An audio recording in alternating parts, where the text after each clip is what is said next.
Welcome back to BBB Sharing. This is Evie Kara-George, and I'm here with Dale Fickett. Hello, Evie. Good morning. Good morning. How are you? Good. How are you? Good. You're here to talk about 1 million cups. Right. So 1 million cups is near and dear to my heart because, as you know, the thing that I love doing is helping more people become business owners. And a huge way to do that is connecting entrepreneurs to each other and to the resources they need. And that's what 1 million cups is all about, breaking down barriers. I noticed you guys have Techstars coming up too. Do you guys ever talk about that at 1 million cups? How do you incorporate the two? So, yeah, we have a few different programs running now, right? So there's a bunch there. But our 1 million cups sessions on Wednesday mornings are great because that's where entrepreneurs get in the room with each other. There's students there. There's angel investors there. And it's a wonderful environment where literally everyone is welcome. If they're working on some sort of business or some sort of concept, it's a great room. We do talk about Techstars because Techstars Startup Weekend has a very similar mission, which is about helping teams that are thinking about having some sort of tech venture forming. And so 1 million cups, there are people who say, you know what, I can come on a Wednesday morning. I can give a little bit of time, come out and learn, understand from someone who's up on stage who's been there and done it. And that can be really helpful for them for network and for learning.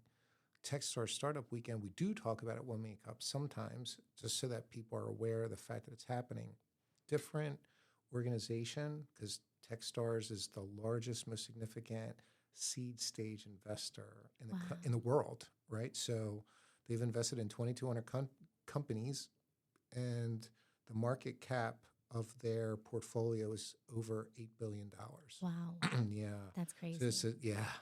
And actually, you're I know that you've met Sid Tanu, who's one of my partners, and so Sid and I competed in Dublin, Ireland in Techstars. And when we were there, we had a team of 8 people, 6 nationalities, working across 4 time zones. Wow. Yeah. How'd that work out? It was awesome. That was so awesome. The team, so a few people after the weekend left the team. A few other people joined the team. And now we're in the middle of prototyping and promotion. That whole venture is called Open Trellis. Oh, yeah. I remember you talking about it one time. Yeah. So some cool technology coming from that project. But the Techstars weekend for Richmond is all about people who are saying, hey, I have an idea and I want to pitch it. So you can go in and pitch your idea on a Friday night. People who say, I want to join a team, but I'm not sure which team I want to join. That's fine too, because you can come and pick from the people who are pitching. Wow. And then those teams are forming. Saturday, they're learning. They're working with each other. They're learning in different optional workshops, but they're mainly working on their business. So that Sunday, they're competing. That's really great because some people are like, well, what if I don't have a solid idea, but I still want to feel it out and get an idea of what it's like? You can join a team with somebody. That's right. Awesome. So what's the deadline? Is the deadline already past to sign up, or can people still come? No. People can still come. So it's listed on Eventbrite. If you just go into Google, I think it's Techstars Startup Weekend Richmond, it'll come up. Techstars Startup Weekend Richmond. It'll come up, and you just go into Eventbrite, fill in a little form, and then you're in the system. Awesome. And that's the 22nd to the 24th, that weekend, right? Correct. Yep, Great. Exactly. And so I think that the difference there between 1 million cups and Startup Weekend is that there are some people are really interested in having that long period where they can come in weekly. Both things are free and open to the public.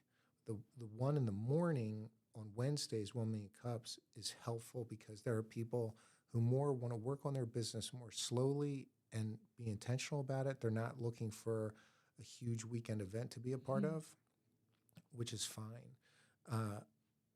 The Startup Weekend is a different thing at a different scale. Just to give you an idea, we typically have nationally, there's 80 people or so go into a startup weekend. We're already past that point in terms of registration Oh, in Richmond. wow. Yeah, so it's going to be it's great, and we have I think now 25 different community partners, including the Better Business Bureau, Nice. that are supporting this and helping us spread the word. Yeah, we were really excited about it. Yeah, I made sure to let everybody in the office know what good, was going on. good. Because a lot of times people ask me, "Oh, gee, I think that my son," or someone will say, "Oh, you know what? I actually have an aunt that's working on," and I'll tell them, "Great, tell them to sign up and come out." Yeah. It's a great way to get involved over a weekend, and you build out your team, you improve your product. Just using our example, my goodness, I mean, we never would have met all of these people. We have 3 team members currently working with us on Open Trellis, and they're all based in Dublin, Ireland. Wow. Yeah. That's really cool. Yeah. Thank you. Thank Yeah, you. that's awesome. And we have a young man who's also based out in California, who, by the way, is a younger software developer. He's graduating high school, and he Wow. just got accepted at Caltech. Really? And he attributes the fact that he's been working on this fintech, financial technology Yeah. venture as a part of the reason why he was accepted there. I believe that. A lot of younger people today, they don't know where to start. Yeah. But I do think 1 Million Cups is a great place to go because, like you said, it's 1 hour a week, once a week, hmm 9 to 10, right? Yeah, that's right. Yeah. So 1 million cups is a really easy way to get involved. And, we're going to be doing some things over the summer, which is excellent. Usually during the fall semester and spring semester, so roughly August to December, and then later in January through April during those academic semesters, we'll have weekly 1 million cups at the Robbins School of Business at the University of Richmond, which is great. We love being there in the innovation lab. I love teaching the students there. University of Richmond is just such a special place Yeah, to me now. Yeah, it's great. I it is love it. great. Yeah, I noticed some of the students. I went to one of the 1 Million Cups Uh huh. with Barry, Uh huh. and I noticed some of the students sitting on the side there. And this is a great access for them, resource to be able to get an idea. Because I feel like in college, you have a very broad idea of what you want to do. But with the second you find that one speaker at 1 Million Cups, lights a spark, Yeah, you know? that's true. And That's so, true. Yeah, and the thing about it for those students, as you said, Evie, they usually have a broad idea of what they want, mhm, and then they're trying to figure out the difference between what they know versus what they don't yet know and the areas they need to learn and improve, which is cool because these sort of discussions with entrepreneurs that have been there and done that provide so much great advice.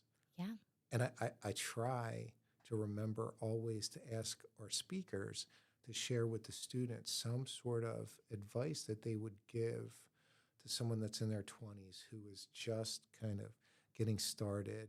And, what does the speaker wish they knew back then? yep. It's easy. It's easier to say, "Oh, I've done this, this, and this," but how did you get there? How Mm-hmm. did you get to that first step that led to the rest of the path going forward? Yeah. And I think that's the hardest part for a lot of students is taking that first step. Yeah. It's always the hardest part. Yeah. And and I think when I think back to my 20s, that whole thought process was very much focused on preparation, and I thought about things in a very linear way. Well, I'm going to do A and then B and then C. Naturally, I'll do after that point. And you sort of imagine that if you're intentional about things, that you can continue in that way. Yeah. But when I look back, there were many times that things did not go as I had intended. And yet it wasn't so much the plan and the process, it was more the principles that didn't change regardless of the circumstance. Yeah. That's where I've seen that those are the things for me that are the most valuable now. Yeah. I think that was my biggest thing as far as my work career has gone so far. There was this idea of I want to join corporate America. I want to work for a big company. And then I worked for those big companies and I realized that those values don't correlate with my own. Mm. And so it was kind of going through this tough spot until I met Barry. Mm-hmm. And then I met Barry and I realized, okay, this is the right place for me. Yeah. Yeah. Yeah. Yeah. That's cool. So That's it cool. just takes meeting that one person, getting to talking to them, listening to what they have to say. Mm-hmm. I think 1 Million Cups will be great for younger people to come in and listen to these other entrepreneurs. Yeah. Or if you have an idea of a business that you want, come in and listen to them. You never know. Maybe it'll change the direction of your idea and it'll finally get you moving forward. Yeah. Yeah. Yeah. It's a huge thing. I Mm-hmm. mean, just being able to listen to people and to meet people that have been there and done that is a big deal because I know for myself, um, I can hear all the theory and get the quote book knowledge, and that's important. I mean, I work in higher education, so that's Mm-hmm. important. And in addition to that, it's always helpful to talk to people who've been there and done that, and then you realize, oh, okay, so the and it's something like the things that I need to do to respond to a certain situation will change based on the circumstances. Yep. So there's a whole kind of decision process there about what's the best thing to do in this circumstance versus that circumstance. And that accumulates over time, right? We call that Yeah. experience, but it accumulates over time. And then the cool thing is we get to start seeing those principles that always hold true Yeah. versus what changes depending on context. Yeah. I think it'll be fun during the summer to get Yeah. people in here and have them visiting us, especially for 1 Million Cups. Yeah. Yeah. Yeah. Me Um, too. I think it'll be fun because, there's so many younger people that hopefully will have a little bit of time and families that Yeah. will have a little time and they just want to dip a toe in the water. There might be someone that's thinking about starting a business, or maybe they already have started a business and they just want to come and connect with other entrepreneurial people and, and improve their exposure with people who have been there and done it. It's a great place to come and meet people, Yeah. ask questions, Yeah. get some answers maybe, Mm-hmm. and then have a conversation afterwards at the end Mm-hmm. about everything that they learned. Yeah. Learning's a big thing about 1 Yeah. Million Cups, right? Yeah, absolutely. Because um, different people who are coming in with the idea. So there's a lot of people who come in with their original idea, but then they're not exactly sure of what they need to do next. And so I think that's the critical thing. And the thing that I love about 1 Million Cups is that people are regularly, and because you've been there and seen it, people are regularly raising their hands Yeah. and saying, oh, yeah, well, actually, I'm glad you brought that up because this is what I'm working on in my business. How do you think that applies with what I'm working on? Oh, Right? wow. And Yeah. then you're getting essentially great advice. I wouldn't call it free consulting, but it's great advice and really great input and great ideas are shared. And I've also seen the really cool thing is I've seen where someone will say an idea and then the next idea kind of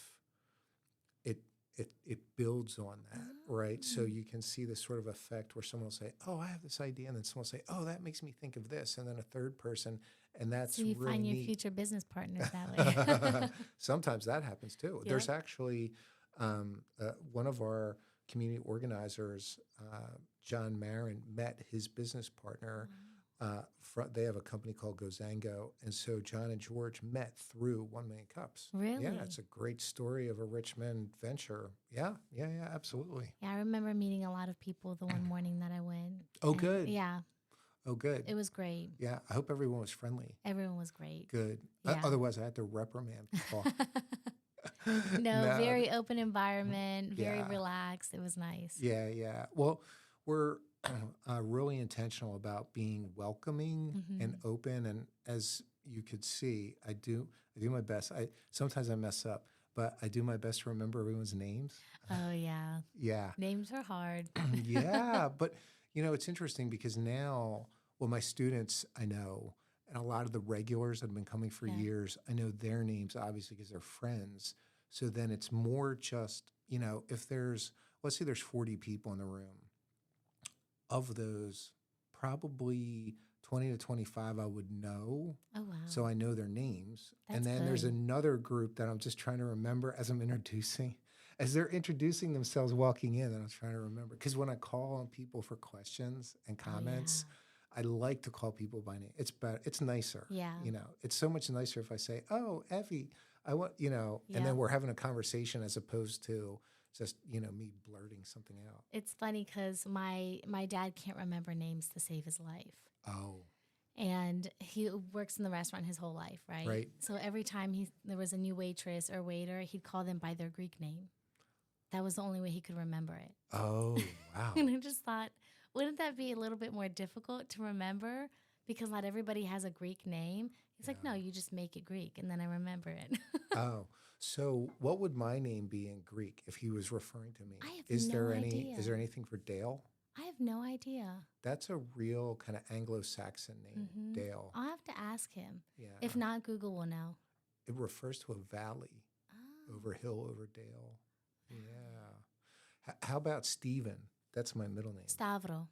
Stavro. Yeah, because that's Cool. that's my brother's middle name too. Oh, cool. So my father, my brother, and my son, middle name, Stephen. Really? I'll have to tell them all. Stavro. Yeah, that's cool. Yeah. Yeah, my brother. Usually we don't have middle names, Mm. but my brother has a middle name because he was born on a special day. Oh, is that right? Yes, he's a special boy. What day was he born on? He was born on the day of the cross, Oh, okay. and so that would be Stavro because Stavro is cross in Greek. Interesting, because in my family, we think of Stephen as in Saint Stephen, who was the first martyr to the faith after the crucifixion. Yeah. Yeah. Yeah. And in Ireland, so I don't know if I told you, I lived in Ireland for 7 years. Did you- Yes. Okay. Yeah. So in Ireland, St. Stephen's Day is a really big deal. Yeah. It's the day right after Christmas. See, so the name has a big There we all go. around. There we go. It's a big deal. Stavro. I'm Yeah. gonna practice that. You need to get the R correctly. Stavro. Stavro. How am I doing? You're doing great. Thank you. Dale, thank you so much for You're coming to talk welcome. to us. You're welcome. And I hope that we end up seeing a bunch of people. 1 Million Cups. We love having people come in who are working on their entrepreneurial ideas. Younger people, older people, families. And as long as people are coming to be supportive to help other people that are starting businesses. Yeah, it's free. Why shouldn't they come? Yeah. Thanks everyone for listening. Make sure to follow us on Ignite Sparked by BBB, Central Virginia, Facebook, Instagram, LinkedIn, and make sure to sign up for our emails and come visit Ignite. Thank you.